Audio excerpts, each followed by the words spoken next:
So the Australians first went into battle with tanks on the 12th of April 1917 at the Battle of Bullecourt.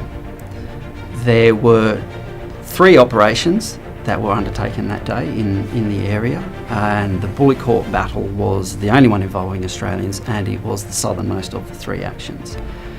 The other actions were very much traditional First World War battles at the time, where there was a heavy artillery barrage, the tanks went in with the infantry, but in the Bullecourt sector it was decided by the 5th Army Commander, General Gough, to forego the use of artillery and that tanks would act as the artillery.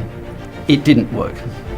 The importance of artillery at that stage, and in fact in most First World War battlefields, is there are many reasons why you use it, but a key one is it keeps the enemy defenders occupied. One of the other key benefits to artillery is it has a wire cutting role that allows the infantry to get through the barbed wire entanglements.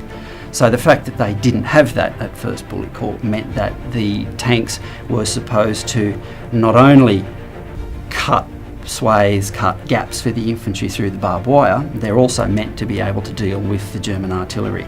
And this was too much for the tanks to be able to deal with.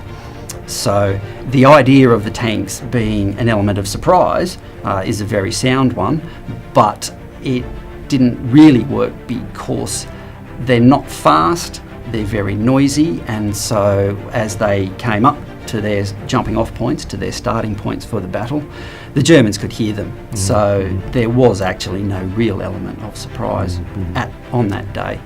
And these weren't Mark I tanks either, were they? These were Mark II tanks? Mark II and Mark III, yes, Yeah, that's right. yeah. So even though, it sounds like they're much more technologically advanced, the reality was they really weren't. Of the 12 tanks that were used that day, there were only 11 showed up. One of them broke down and couldn't be repaired to participate in the battle. But almost half of them had actually been taken from the Tank Corps training ground in Bovington in the UK. The numbers of tanks that had been produced was quite small at that point, and as they had proved useful on the battlefield, there is this endless desire to get more, to use them more, to get them in action and have them take part in battles.